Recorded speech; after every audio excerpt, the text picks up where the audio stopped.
کیا بات دریافت کر رہے تو ہاں یہ پڑھنے کا تو یہی ہوتا ہے نا، سب لوگ پھر اپنی اپنی رائے کا بھی کچھ اظہار کریں، ہاں بات واضح ہو، کھل کر سامنے آئے۔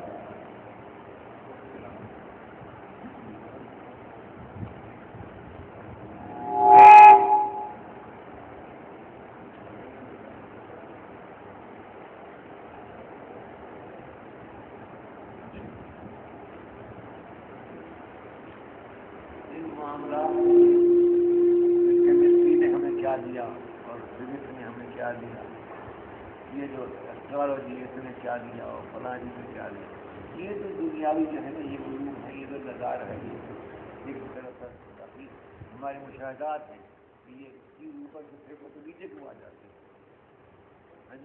کوئی اصلی زمین میں کچھ ویسے کشش ہے پھینکنے والی چیز واپس آتی ہے، یہ مشاہدات ہیں۔ لیکن جہاں تک دین کا تعلق ہے اس میں یہ یقین رکھنا کہ جو کچھ بنایا اللہ تعالیٰ نے بنایا،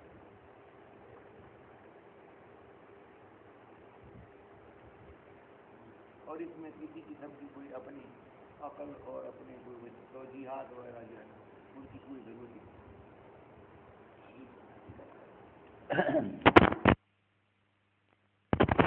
سید قطب شہید نے اللہ رحمت فرمائے ان پر مشہور حدیث جو ہے تعبیر اسلام نے مدینہ منورہ کے لوگوں کو دیکھا کہ وہ زراعت پیشہ تھے، باغات تھے ان کے، تو نر کھجور کا جو تھا نا اتار کر وہ بور اس پر ڈالتے تھے مادہ کے پر، اس کو گابا لگانا کہتے تھے تعبیر نخل، تو اس سے کہتے تھے پھل آتا ہے، سارا ہے کہ مادہ ہے۔ رسول کریم علیہ السلام نے دیکھ کر کہا کہ یہ خام خواہ کی مشقت ہے، خود ہی سب کچھ ہوتا رہتا ہے، یہ کرنے کی کیا ضرورت ہے؟ تو آپ نے کہا کہ اگر تم نہ کرو تو پھر کیا ہے؟ ان لوگوں نے آپ کا مشورہ جو تھا اس کو بہت اہم سمجھا اور نہ کیا تو نقصان ہو گیا، فصل جو تھا نا اس میں بہت کمی آ گئی۔ تو ان لوگوں نے کہا اللہ کے رسول علیہ السلام ہم نے تو آپ کی بات مانی، وہ چھوڑ دیا ایسا کرنا تو بہت نقصان ہوا۔ تو آپ نے فرمایا میں بشر ہوں اور میں نے اپنے صرف گمان سے ایک بات کہی تھی، یہ کوئی دین کی بات نہیں تھی، تو اس پر تم مجھے نہ زیادہ آپ پکڑو اور نہ گرفت کرو، انما انا بشر وظننت ظنا فلا تؤاخذونی بما ظننت، میرا خیال اگر درست نہیں رہا تو اس پر نہ پکڑو، آئندہ کے لیے یہ بات سن لو کہ دین کی بات جب میں تمہیں بتاؤں نا، نیکی بدی کی، حلال و حرام کی، اللہ کو راضی کرنے اور اس کے ناراض ہونے، وہ مجھ سے لیا کرو، اور دنیا کے معاملے جو ہے نا انتمار مدامر دنیا کے کام تم خود ہی بہتر جانتے ہو، اس لیے یہ آپ ہی اپنی عقل سے کام لے کر کیا کرو۔ اسی کو بنیاد بنا کر نا قطب صاحب رحمۃ اللہ علیہ فرماتے ہیں کہ جو دینی علوم ہیں اس میں ہمیں وحی کے علاوہ کسی کی بات نہیں ماننی چاہیے، کہ جہان کس نے بنایا، کیسے کیوں بنایا، بعد میں کیا ہوگا، ہمارے لیے نیکی بدی کے کیا معیار ہے، یہ باتیں جو ہیں وحی الہی صرف ہمارے لیے ماخذ اور منبع ہے، اس کے علاوہ ہم کسی کی بات نہیں مانیں گے۔ اور وحی الہی کو سمجھنے کے لیے بھی کہتے ہیں کہ ایسے دیندار اساتذہ اور علماء سے سیکھنی چاہیے جن کا عقیدہ بھی دین کے بارے میں بالکل درست اور پختہ ہو، خود ہی نہ شک کے مریض ہوں یا جہریت کے الحاظ میں مبتلا ہو۔ ایسے اساتذہ جو ہیں پروفیسر ڈاکٹر وہ تو بچوں کو گمراہ کر دیں، بہت پختہ ایمان والے استاد، اور ان کا جو ہے نا علم اور عمل وہ آپس میں موافق ہوں، یہ نہیں کہ کہتے کچھ اور کرتے کچھ، ان کے علم و عمل میں تضاد نہ ہو، قول و فعل کی، ایسے دیندار لوگوں سے حاصل کرنا چاہیے۔ اسی احتیاط کی بنا پر ترکائی صاحب لوگوں نے پابندی لگا دی نا کہ جو پہلے امام گزرے ہیں نا ان کے علاوہ کسی کی بات نہیں مانی چاہیے۔ یہ تقریر جو شروع ہوئی نا یہ بھی بیماری کا علاج، مسئلہ کوئی نہیں تھا، وہ لوگ خود مانتے ہیں کہ دین میں کوئی حکم نہیں ایسا کسی عالم کی بات ایک زمانے کی مانی جائے، مگر جب بعد میں دیکھا کہ پڑھ لکھ کر لوگ اپنا علم بیچنا شروع کر دیتے ہیں، حکمرانوں کے ایجنٹ بن جاتے ہیں، ان کی خواہشات کے مطابق دین کو بدلتے رہتے ہیں، تو ایسے لوگ تو تھے ان کی حالتیں دیکھ کر نا کہ عالم ہے ضرور مگر بے دین ہے، دین کو بیچتے ہیں۔ تو اجتہاد عالمان کم نظر اقتدا بر رفتگاں خلیل، اقبال بھی مجبور ہو گیا اتنا دانشور ہوتے ہوئے کہ یہ جو کم نظر ہے نا بعد میں پیدا ہوتے ہیں، ان سے جو پہلے لوگ گزرے ان کی پیروی جو ہے وہ سلامتی کی راہ آبا رو کی جمعیت پچھلوں کے طریقے پر چلتا رہے، اتفاق رہے گا امت میں، مانا ہے تقریر ضبط ملت، تقریر کا کیا فائدہ کہ امت ایک ڈسپلن میں رہتی ہے۔ جب وہ ختم ہو جاتا ہے ہر آدمی اپنی ہانکنے لگتا ہے تو ہر آدمی کی اپنی اپنی دفنی اپنا پر رات، کوئی پتہ نہیں چلتا کہ قرآن کیا کہتا حدیث۔ وہ لوگ پھر بھی کہتے ہیں کہ متقی تھے، ان کا ایک قول و فعل ایک تھا، مخلص تھے۔ تو خیر یہ بات اپنے دور میں اگر کوئی ایسا عالم ملے تو لینا چاہیے۔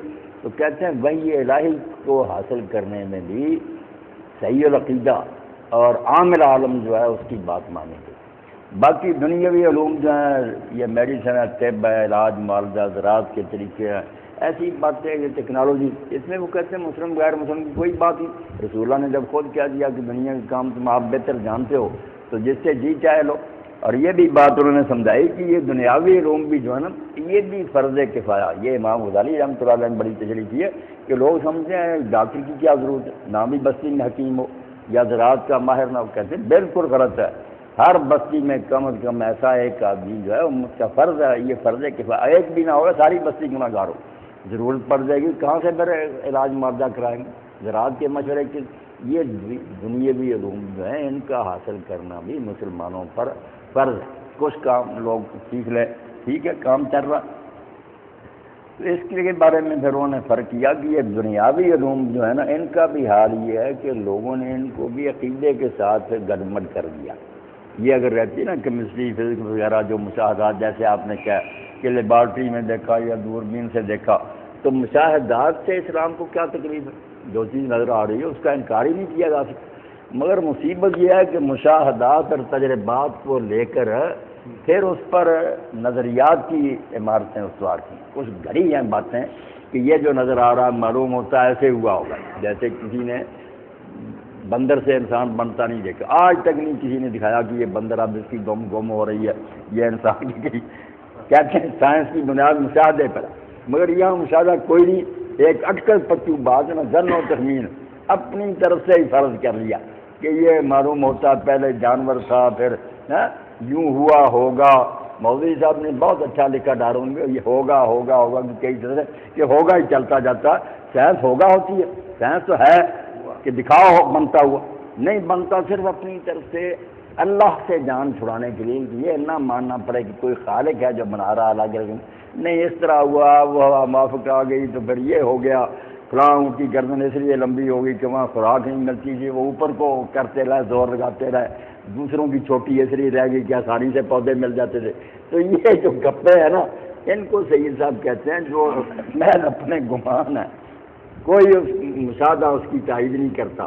اس کو بنیاد بنا کر دین سے تم ٹکر لیتے ہو تو پھر دین یہ کہے گا نا کہ تھیوری کو الگ کرو جو تمہارے اپنے ہیں اندازے، جو مشاہدہ فیکٹ الگ، حقیقت کا ہم کب انکار کرتے ہیں، ہم جو سامنے نظر ہے ٹھیک ہے، مگر اس کے بارے میں جو تم پھر توجیہیں کرتے ہو نا کہ یہ اس طرح ہوا۔ ثانی صاحب رحمۃ اللہ علیہ نے فرمایا یہ تو ایسے ہیں نامراد جیسے کہیں کہ چیتے کے جو ہے نا اوپر یہ داڑیاں اس لیے بن گئی، کوئی چیتا ہزاروں سال ایسی جگہ بیٹھا رہا کہ آدھی دھوپ تھی آدھا کیا جیسے وہ توجیہ ہوگی نا ہم کہنا ایسی باتیں کرتے ہیں، سیدھی طرح نہیں مانتے کہ یخلق ما یشاء، جیسے خالق چاہتا پیدا کرتا، اس کی قدرت کے نمونے۔ اللہ کو ماننے سے کنی کتراتے ہیں، نیتیں خراب ہیں، من حرامی ہوتے ہیں ڈیر کہ اللہ کو اگر مان لیا تو نیک بننا پڑے گا، اس کے قانون دریافت کرنے پڑے گے، اس کے سامنے حساب دینے کی فکر کرنی پڑے گی۔ اس لیے جان چھڑاتے کوئی علم نہیں بتاتا ہے کہ خدا نہیں، صرف نیت کا حل۔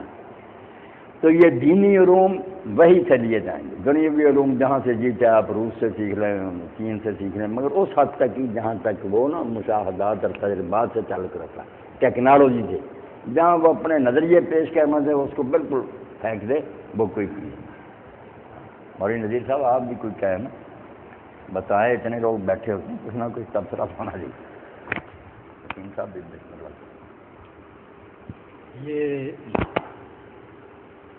مغرب میں وہ علوم جو دنیاوی ہیں وہ تو دنیاوی ہیں ہی، فلسفہ اور یہ جو علوم ہیں اس طرح کے، ان کو بھی انہوں نے استعمال کیا ہے اپنے الحاظ اور بغیر خدا کے دنیا کے پیدا ہو جانے کے لیے۔ یہ مجھے آپ دیکھیں میں پکڑ لوں۔ اب آپ یہ دیکھیے کہ دارالارقم کا ارتقاء کا ہے، اس میں نکلا کیا؟ اس کو انہوں نے سند بنا لیا اپنے لیے. وہ یہ کہتا ہے کہ سروائیول آف دا فٹسٹ، کہ جو فٹ ہے، جو سب سے زیادہ موضوع ہے زندہ رہنے کے لیے، وہی زندہ رہے گا، باقی مر جائیں گے. اب جو طاقتور ہے اس پہ جو طاقت زیادہ ہے، اس لیے وہ چھوٹوں کو مارے گا. انہوں نے اپنے لیے یہ جواز نکالا کہ اگر ہم طاقتور قومیں جو ہیں کمزوروں پر دوڑتی ہیں اور ان کو پتہ کرتے ہیں، تو یہ تو قدرت کا قانون ہے، ساری دنیا میں راضی ہے کہ جو طاقتور ہے وہ اس کو جو کمزور ہے اس کو وہ مار دیتا ہے یا اس کو کھا جاتا ہے. تو یہاں سے ایک بالکل ایسا اس نے یعنی فلسفہ یہ تھا کہ یہ پیدا کیسے ہوئے اور ان میں کیسے بڑھے، اس کو انہوں نے وہاں استعمال کیا جہاں ان کی جو دنیا بھی ہے تھی، لوگوں کو غلام بنانے کے، ان کے وسائل پہ قبضہ کرنے کے لیے جواز نے مہیا کر لیا کہ یہ تو قدرت کا قانون ہے کہ طاقتور جو ہے وہ اس کا غلبہ ہو. پھر آپ اس میں یعنی یہ نہیں ہے کہ وہ ان کے اپنے لحاظ سے بھی ان کے اندر کوئی طاقتور ہے، جیسے کہ مولانا نے بھی ارشاد فرمایا ہے. اب یہ ہے کہ یہ اونٹ کو ضرورت تھی کہ اونٹ اوپر والے جو ہے درخت کے ان کو کھائے، اس لیے اس کی گردن لمبی ہوئی. بھائی بکریوں کو ضرورت نہیں تھی. اونٹ کیسے بڑا، پہلے تو بڑا نہیں تھا نا، پہلے تو چھوٹا ہی تھا، بکری جیسا ہی ہوگا. تو بکری نے کیوں نہ گردن اوپر اونچی کی اور اسی کیوں نہ مینڈک نے کیوں نہ اونچی جائے کہ وہ جو ہے وہ بھی اونچی ہو جائے. اس میں کیا ہے، اس کا کوئی توجہ ان کے پاس نہیں ہے. اس وجہ سے یہاں جو اساتذہ ہیں، جو مسلمان اساتذہ ہیں سائنس کے، ہمارے فاروق کے استاد سے بیالوجی پڑھاتے تھے، وہ کہہ رہے تھے کہ میں وہ پڑھا رہا ہوں جو تمہاری کتاب میں ہے، یہ میرا عقیدہ نہیں ہے. وہ ساتھ یہ وعدے کر دیتے ہیں یہ میرا عقیدہ نہیں ہے، یہ میں کتاب میں کورس سے تمہارے اس لیے میں پڑھا رہا ہوں. تو یہ جو ہے باقی یہ دنیا کا معاملہ، اس معاملے میں بھی بہت سے لوگ یہاں غلط فہمی پیدا ہو جاتے ہیں کہ دنیا میں وہ پھر بہت سی چیزیں شامل کر لیتی ہیں اور بہت سی چیزوں کو خارج کر دیتی ہیں. وہ چیز جس کا تعلق کردار اور سیرت سے ہے، وہ جو ہے اس میں دنیا کے اندر بھی جو چیز آئے گی اس کا بھی وہی ہوگا جو کہ وہی کی طرف سے، جو اللہ تعالیٰ کی طرف سے، اس کے پیغمبر کی طرف سے آئے گا. جہاں کردار اور سیرت کا معاملہ ہے، اچھائی اور برائی کا معاملہ جہاں بھی آئے گا، نیکی اور بدی کا معاملہ جہاں آئے گا، خیر اور شر کا معاملہ جہاں آئے گا، وہ اس میں ہو جائے گا. مثلاً اب یہ دیکھیے کہ اب علم معیشت ہے. اب علم معیشت جو ہے یہ بڑا ہے، اس میں کتنا سائنٹیفک طور پہ کتنا آگے بڑھ گیا ہے، کتنے اس کی جو ہے شاخیں آگے نکل گئی ہیں. لیکن اس میں اب ایک بنیاد ہے موجودہ سارے علم معیشت کی سود. اور سود جو ہے جس کو کہ اللہ تعالیٰ نے جن طالباً واحد چیز ہے جس کے بارے میں اللہ قرآن مجید میں آیا ہے کہ سود چھوڑ دو ورنہ پھر اللہ سے جنگ کرنے کے لیے. اب کوئی معیشت بھی اگر اس بنیاد پر بنتی ہے وہ تو اللہ اور رسول سے جنگ کے متعلق ہے. تو ان علوم کا تعلق بھی جو ہماری دنیا میں ہم استعمال کرتے ہیں ان کا تعلق جہاں سیرت سے ہوگا، جہاں کردار سے ہوگا، جہاں عقیدے سے ہوگا، نیکی اور بدی سے ہوگا، سچائی اور جھوٹ سے ہوگا، تو ان میں بھی ہمیں رہنمائی جو ہے وہ اللہ اور اس کے رسول سے حاصل کرنی ہوگی.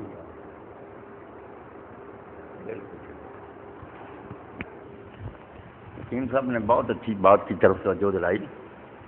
مولانا امین حسن اصلاحی مرحوم نے جب اس پر لکھا نا تو وہاں پھر اس سوال کو بھی اٹھایا کہ ایک طرف تو کہتے ہیں کہ دین کا تعلق زندگی سے سب شعبوں سے ہے، اس میں دین و دنیا کی کوئی تفریق نہیں ہے. ایک طرف آپ کہتے ہیں دنیا کے معاملات تم خود بہتر، یہ حد کہاں سے شروع ہوگی؟ تو انہوں نے کہا جہاں تک اس بات کا تعلق ہے نا کہ زندگی کے ہر کاروبار سے دین کا تعلق ہے، یہ تو بالکل دین جو ہے نا جامع ہے، کوئی شعبہ اس سے باہر نہیں. کھانا پینا، لباس، چلنا پھرنا تک بھی جو ہے اس کے ساتھ بھی دین کا تعلق ہے. سارے شعبے جو ہیں وہ دین کے شعبے ہیں، اس لحاظ سے سب دین ہے. مگر ایک حد یہ ہے کہ کچھ باتیں اللہ رسول نے خود بیان کر دی ہیں، وہ دین ہے. ان میں سے کچھ تو جن میں ہم دخل ہی نہیں دے سکتے، وہ امور تعبدی ہیں، عبادات ہیں، کتنی رکعتیں پڑھیں، زور کی 4، عصر کی 4، مغرب، اس میں ہم کیا عقل دوڑا سکتے ہیں؟ یہ باتیں تو جو ہے نا اقترابات ان کو شاہ ولی اللہ رحمۃ اللہ علیہ اللہ کا قرب حاصل کیا. یہاں تو بالکل کسی کو دخل دینے کا حق نہیں. اسی دائرے میں بدعت حرام ہے جو سمجھ میں نہیں آتی کہ آپ لوگ اینک لگاتے ہیں، یہ سپیکر چل رہا ہے، مولانا اگر ہر نئی شاہ بدعت ہے. یہ فرق نہیں کرتے کہ جو باتیں اقترابات کی نا اللہ کا قرب حاصل کرنے، اس میں ہم اپنے نہیں گھوڑے دوڑا سکتے، وہ صرف اللہ تعالیٰ کے بتانے سے پائے. اسی لیے امام احمد رحمۃ اللہ علیہ فرماتے ہیں عبادات میں نئی بات گمراہی، جو ہے ارتفاقات زندگی کو آسان بنانے کے لیے کہ سواری اچھی بن جائے، لباس عمدہ، یہ ارتفاقات یہ کافر مومن سب استعمال کرتے ہیں. فرق ہر شخص کو نظر آئے گا کہ اب عبادتوں میں آپ کسی کافر کو کہیں ہمارے ساتھ شریک ہو، نماز پڑھ طواف کو کریں گے نہیں، یہ تو آپ کا دین مذہب ہے، دین ہے. جب ہوگا سواری پر، ہم بھی جہاز پر سوار ہوں گے، سکھ بھی سوار ہوگا، وہاں کسی کو ثواب و عذاب نہیں پوچھا. وہ زندگی کو آسان بنانے کے لیے چیزیں، ارتفاقات، دو لفظ اقترابات، ارتفاقات، یا معاملات کیا لیں، ان میں کھلی چھٹی ہے کہ انسان جو چیز صرف کچھ حدود ہیں، باؤنڈری لائنز ان کے اندر، جیسے حکیم صاحب نے فرما دی نا کہ بس رزق کے حلال کے لیے پابندی، سود نہ ہو، جوا نہ ہو، کسی دوسرے کو دھوکہ نہ دیا جائے، نقصان نہ پہنچائے، ان باتوں کا خیال رکھ کے جتنے جی چاہے طریقے کاروبار کے نئے نکالتے جائیں وہ سب مباح ہوں گے. وہ حدود جو ہے نا وہ دین ہے، ان کے اندر رہنا ہے. اس دائرے میں صرف یہ ہے کہ وہ حدود اربع جو ہے نا وہ دین ہے، اس کے اندر کھانا ہے، اس کے بارے میں بتا دیا گیا کہ یہ چیزیں حرام ہیں. اب اس کے پکانے کے طریقے، پلاؤ ہو، زردہ ہو، کھیر ہو، پھرنی ہو، کوئی دخل نہیں دیا. یہ دنیا ہے. یہ سمجھ لیں کہ ہر شعبے کے بارے میں دین نے ہدایتیں دی ہیں، وہ سارے شعبے دین کے ہی. اس لحاظ سے تو دین ہی دین ہے، مگر دو الگ الگ ہیں. تعبدی امور جو عبادات، ان میں دخل نہیں عقل انسانی کا. جو معاملات ہیں ان میں ہم اپنی عقل کو استعمال کر سکتے ہیں، مگر ان حدود کے اندر جو اللہ رسول نے مقرر کر دی. لباس کے بارے میں بتا دیا، مرد کے لیے ریشم نہیں ٹھیک، سونا نہیں پہننا چاہیے، کفار کے ساتھ مشابہ لباس نہیں ہونا چاہیے، مرد عورت کا الگ ہونا چاہیے، غرور اور تکبر والا نہیں. یہ 4-5 باتوں کا خیال رکھ کے جس علاقے کے لوگ جو بھی لباس بنائیں گے وہ دنیا ہوگی، اس میں دین نہیں پھر اعتراض کرے گا، وہ سب دین کے مطابق ہی ہو. یہ بات بھی پریشان کر سکتی تھی نا. ایک طرف آپ کہتے ہیں سب چیزیں دین کے اندر ہیں، پھر کہتے ہیں دین دنیا. جی اللہ اکبر. امام ابن تیمیہ رحمۃ اللہ علیہ نے اپنے فتاویٰ میں اقتداء صراط المستقیم میں کہا کہ بالکل ان دو چیزوں کو الگ کر لینا چاہیے کہ جو اللہ کا قرب حاصل کرنے کی چیزیں ہیں وہ صرف نبی کے بتانے سے پتہ چلے گا، اس میں بدعت اور احداث حرام ہے. جو معاملات اور کاروبار ہیں یہ اپنے تجربوں سے ہم سیکھتے جاتے ہیں، ان میں دین رکاوٹ نہیں ڈالتا. یہ سب مباح ہے سوائے ان چیزوں کے جو حرام کر دی. یہاں دیکھا جائے گا کہ حرام تو نہیں، وہاں دیکھا جائے گا کہ اجازت ہے. یہ دو چیزیں جو الگ الگ بات کرتے ہیں دکھاؤ منع. دین میں باتوں کے لیے منع کی ضرورت نہیں. وہاں من احدث فی امرنا ھذا ما لیس منہ فرد، ایک ہی بار منع کر دیا کہ اس میں نئی شے جو نکالے گا وہ رد ہے. ایک ایک کا کیا بتائیں، ختم کہاں منع پھر ہر چیز روکنی. اور جو ہے یہ دنیا کے انت معلوم بامر دنیا، یہ دنیا کے کام تم بہتر، دونوں چیزوں کو آپ نے الگ کر دیا. عبادات میں نئی چیز ایجاد کرنا گمراہی، معاملات میں آپ جو جی چاہیں آگے سے آگے بڑھتے جائیں، صرف جو حدود ہیں نا حلال و حرام کی. اس لیے یہاں دیکھا جاتا ہے کہ حرام تو نہیں، حرام نہیں تو آپ پھر جو جی چاہ کریں.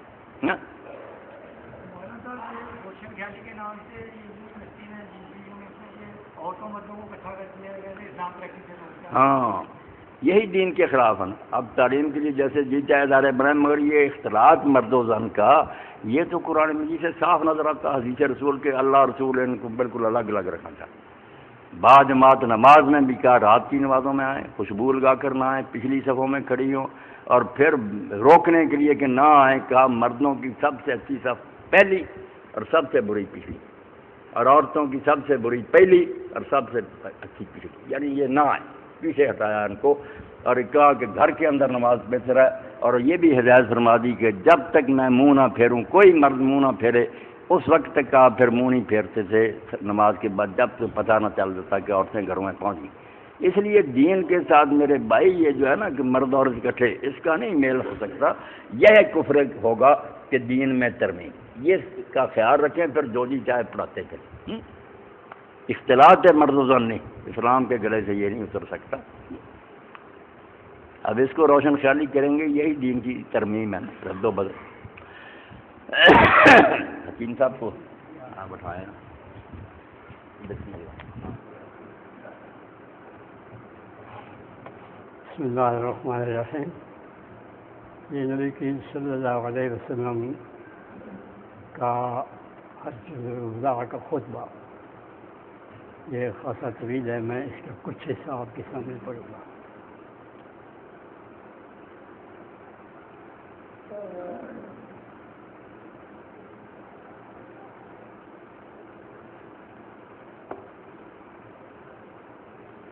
فرمایا نبی کریم صلی اللہ علیہ وسلم نے خطبہ دے رہے تھے، پہلے ارشاد فرما رہے تھے کہ اب جو ہے سارے جو کیلنڈر ہے وہ اپنی جگہ پر آ گیا ہے، پہلے وہ نسی کر کے کوئی مہینہ آگے پیچھے کر دیتے تھے، تو اب یہ ذی الحج جو ہے ذی الحج میں ہی آیا ہے، اور اس کی 10 تاریخ جو ہے وہ صحیح 10 تاریخ کو آیا ہے۔ اس کے بعد پھر آپ نے نبی کریم صلی اللہ علیہ وسلم نے لوگوں کو مخاطب کر کے پوچھا کہ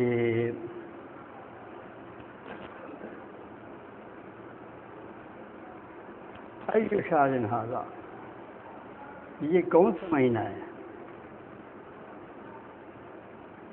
قلنا اللہ ورسولہ عالم فسکت حتی ظننا انہ سیسمی بغیر اسمہ۔ نبی کریم صلی اللہ علیہ وسلم نے پوچھا کہ یہ کون سا مہینہ ہے؟ تو ہم نے کہا کہ اللہ و رسول بہتر جانتے ہیں۔ اس کے بعد آپ تھوڑی دیر کے لیے خاموش ہو گئے، تو ہم نے یہ سوچا کہ نبی کریم صلی اللہ علیہ وسلم آپ جو بتائیں گے تو اس کا کوئی اور نام بتائیں گے، آپ کو اس کا اور نام رکھنا چاہتے ہیں، اسی وجہ سے تو یہ پوچھ رہے ہیں۔ لیکن آپ نے پھر فرمایا کیا؟ قال الیس ذی الحجہ، کیا ذی الحج نہیں ہے؟ قلنا بلا، ہم نے کہا یا حضور بالکل یہی ہے۔ قال ای بلد ھذا، فرمایا کہ پوچھا آپ نے کہ یہ کون سا شہر ہے؟ قلنا اللہ و رسولہ عالم، ہم نے پھر یہ کہا کہ اللہ و رسول بہتر جانتے ہیں۔ فسکت حتی ظننا انہ یسمی بغیر اسمہ قال الیس البلدۃ الحرام، قلنا نعم۔ جب آپ نے یہ پوچھا کہ یہ کون سے شہر ہے تو پھر ہم خاموش ہو گئے، اور ہم نے یہ کہا کہ یہ اللہ اور رسول بہتر جانتے ہیں۔ یہاں بھی ہم نے سوچا کہ شاید اب یہ بلد حرام کی جائے، اس کا کوئی اور نام رکھیں گے، اسی لیے نبی کریم صلی اللہ علیہ وسلم پوچھ رہے ہیں۔ تو لیکن آپ نے فرمایا کہ یہ بلد حرام نہیں ہے، یہ شہر حرام نہیں۔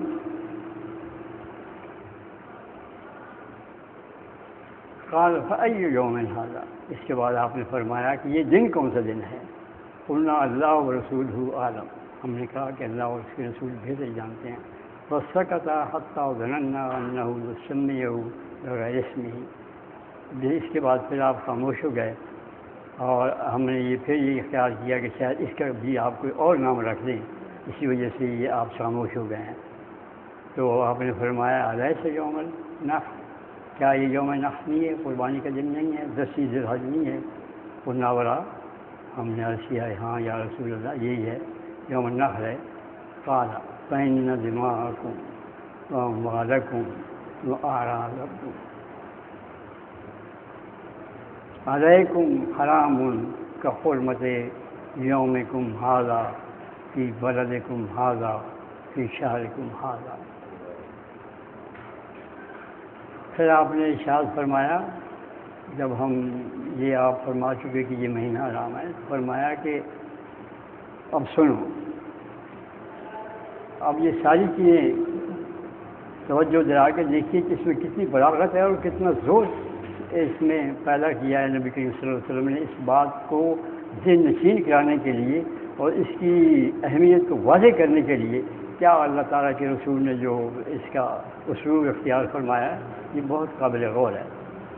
فرمایا کہ فإن دماءکم، تمہارے خون، واموالکم، اور تمہارے مال، واعراضکم، اور تمہاری آبروئیں، علیکم حرام، حرام ہیں تمہارے اوپر، بالکل اس طرح سے کہ حرمت یومکم ھذا، جس طرح کہ آج کا دن کی حرمت ہے، اس شہر کے اندر اس کی حرمت ہے، اور اس مہینے کے اندر اس کی حرمت ہے۔ ہم اندازہ لگائیے یعنی کتنی ہیں؟ 3 حرمتیں جمع ہو گئیں۔ ایک مہینے کی حرمت، پھر حج کا مہینہ ویسے وہ 4 جو مہینے ہیں ان میں ایک شمار ہوتا ہے، پھر یہ شہر کی حرمت مکہ معظمہ جو کہ ویسے حرم کے اندر شامل ہے، اور اس مہینے کے اور شہر کی حرمت جہاں اس علاقے میں یہ ہے کہ کوئی جوں تک بھی کوئی مار نہیں سکتا، پھر یہ ہے کہ اس دن کی حرمت اس سے بڑا دن جو ہے یہ قربانی کا دن ہے. گویا حرمت بالا ہے، حرمت بالا ہے، حرمت. یہ توجہ دلانے کے لیے کہ مسلمانوں کا خون جو ہے یہ اس کی حرمت کتنی ہے. حرمت ہی نہیں ہے، حرمت بالا ہے، حرمت بالا ہے، حرمت ہے. جس طرح کہ اس مہینے کی حرمت ہے، اور اس مہینے کی حرمت پھر اس شہر کے اندر حرمت ہے، پھر اس دن کے اندر حرمت ہے. یہ 3 حرمتیں ہیں. اسی طرح سے مسلمانوں کے خون کی اور ان کی اموال کی اور ان کی جو ہے آبرو ان اس طرح سے ہو رہا. یہ نہیں ٹھہرانے کے لیے کہ تم یہ سمجھ لو کہ اس سے زیادہ بڑی کوئی چیز جو ہے وہ محروم اس کی حرمت نہیں ہے کہ جہاں 3 حرمتیں جمع ہو گئی ہیں. تو تمہارے مال بھی اسی طرح سے جو ہیں، اور اموال ایک دوسرے کی جانیں اور ایک دوسرے کی عزتیں جو ہیں وہ آبرو میں تمہیں اسی طرح ان کا خیال رکھنا چاہیے، اور اسی طرح ان کو حرام قرار دینا چاہیے، اور اسی طرح ان کا احترام کرنا چاہیے، اور اسی طرح جو ہے ان کی حفاظت کرنی چاہیے جس طرح کہ تم اس شہر کے اندر، اس مہینے کے اندر، اس دن کے اندر اور اس شہر کے اندر جو ہے تم اس کا خیال رکھتے ہو جو حرمتیں ہیں اس کی. تو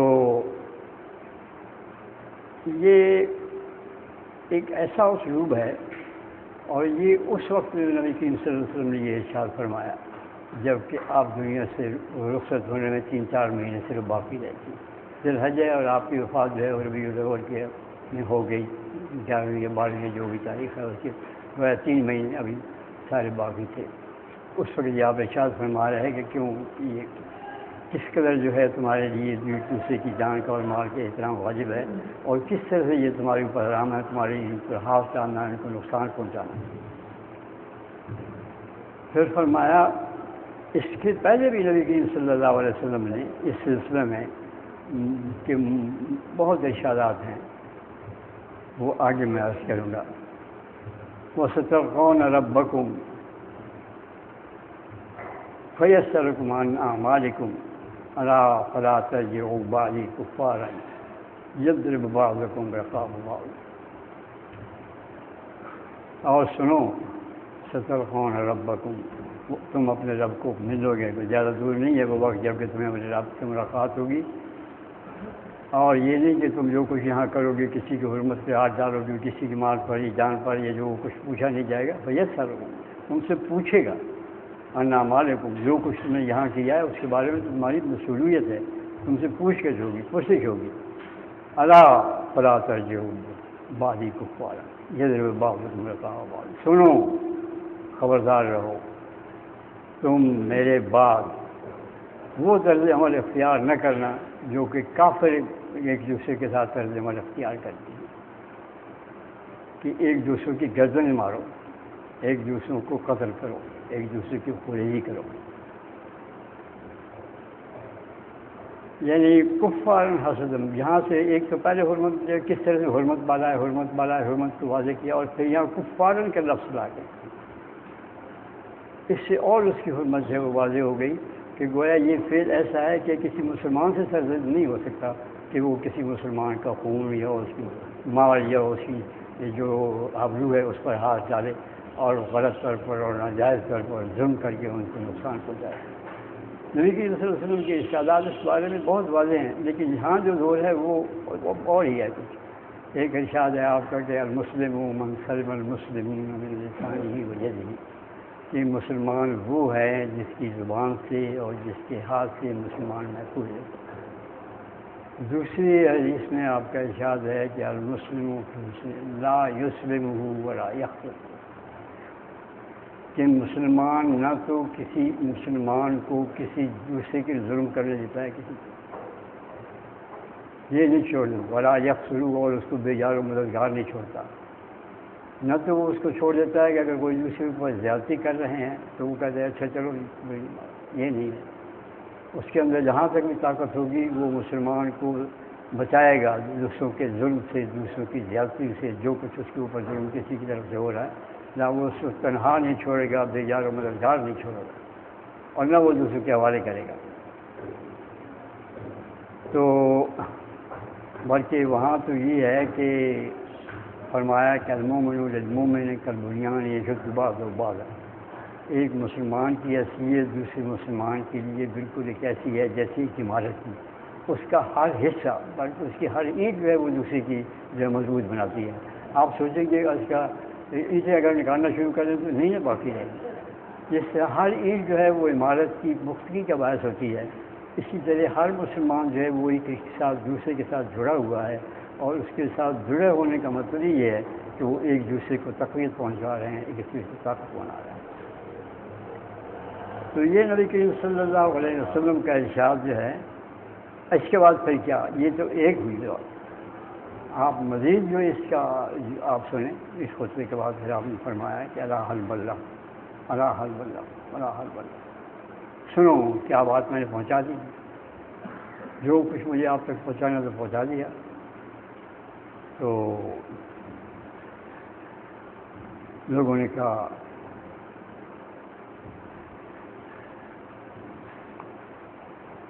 نہ یا رسول اللہ آپ نے پہنچا دیا، تو آپ نے پھر فرمایا یا اللہ گواہ رہنا، اور پھر یہ بھی فرمایا کہ جو کچھ تم سن فلیبلغ شاہد غائبہ، جو کچھ میں یہاں کہہ رہا ہوں یہ لوگ جہاں جو موجود ہیں یہ بات وہ ان لوگوں تک پہنچے ہیں جو یہاں موجود نہیں ہیں، اس وجہ سے کہ ساری دنیا تو وہاں موجود نہیں تھی۔ آئندہ نسل جو ہیں یہ اس زمانے کے بھی لوگ جو وہاں موجود ہیں وہ اس بات کو واضح کر دے لوگوں کے اوپر کہ ان کے اموال اور ان کی جانیں اور ان کی وہ جو آبروئیں جو ہیں وہ ایک دوسرے پر کس طرح سے حرام ہے، اور ان کی حفاظت ایک دوسرے کی کس طرح ضروری ہے۔ آج ہم دیکھیے کہ کہاں پہنچے ہوئے ہیں، اور اس نبی کریم صلی اللہ علیہ وسلم کے ارشاد کی کس طرح سے ہم جو خلاف ورزی کر رہے ہیں۔ آج کیا ہو رہا ہے، یہ بعضکم رقاب بعض ہے، ہم کیا مسلمان ایک دوسرے کے ساتھ گردنیں نہیں اڑا رہے ہیں؟ کیا ہو رہا ہے فلسطین کے اندر، کیا ہو رہا ہے؟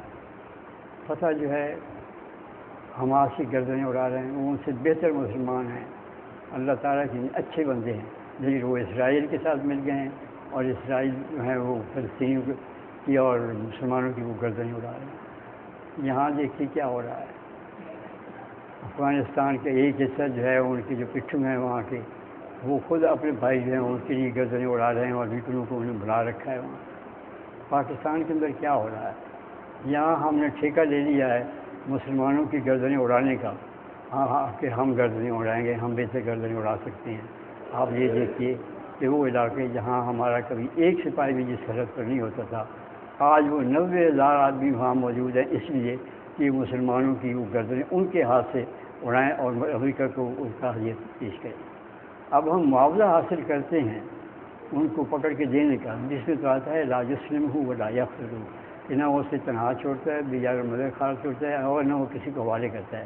ہم $5,000 لے کے مسلمانوں کو ان کے حوالے کر دیتے ہیں، اور اپنی حکومت کو برقرار رکھنے کے لیے ہم ان کو مارتے ہیں، ان کی گردنیں مارتے ہیں۔ اب یہ جو گردنیں اڑ رہی ہیں کس کی اڑ رہی ہیں؟ مسلم یضرب بعضکم رقاب بعض، کیا ہم اس کے مستقبل میں؟ پھر یہ کفارن کا لفظ جو آپ دیکھیے نبی صلی اللہ علیہ وسلم نے ارشاد فرمایا کہ یہ کسی مسلمان سے یہ توقع نہیں ہو سکتی کہ وہ کسی مسلمان کی گردن مارے گا۔ یہ تو گویا ایک فعل ہے جیسے کفر کی طرف سے، کافر کی طرف سے سرزد ہونا چاہیے کہ وہ مسلمان کو مسلمان کی گردن مارے۔ تو گویا اس یہ فعل جو ہے یہ توقع نہیں کی جا سکتی کہ کوئی مسلمان مسلمان کی گردن مارے گا، لیکن ہم سمجھتے ہیں ہم اپنے نام کے ساتھ اقتدار پسندی لگاتے ہیں، اور جو مسلمان ہیں ان کو دہشت گرد کہہ کے مار دیتے ہیں، اور مارتے بھی کہاں ہیں، مسجد کے اندر بھی مارتے ہیں، اور ان کو بھی مارتے ہیں جو طالب علم ہیں، اور ان کو بھی مارتے ہیں جو طالبات ہیں۔ اور وہاں کیا چیز ہے، وہاں کوئی کیا توپیں رکھی ہوئی ہیں، وہاں کوئی ٹینک بھرے ہوئے ہیں، کیا چیزیں ہیں وہاں، کوئی ہوائی جہاز سے انہوں نے مقابلے میں آ کے کرنا ہے، کس قدر وہ مزاحمت کر سکتے ہیں۔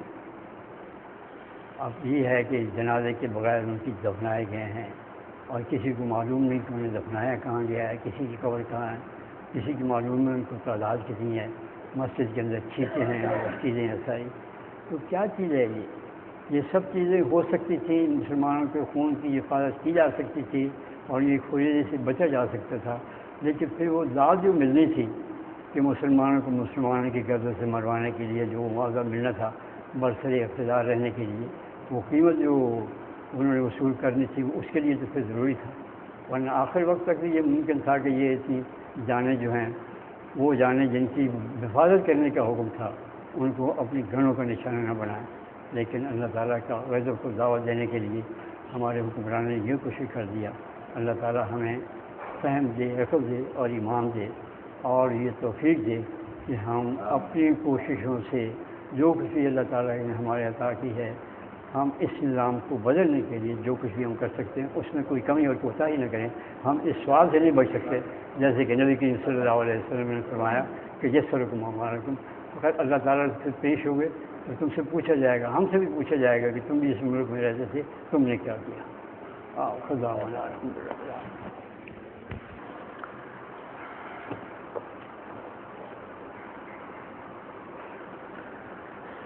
اعوذ باللہ من الشیطان الرجیم، بسم اللہ الرحمن الرحیم۔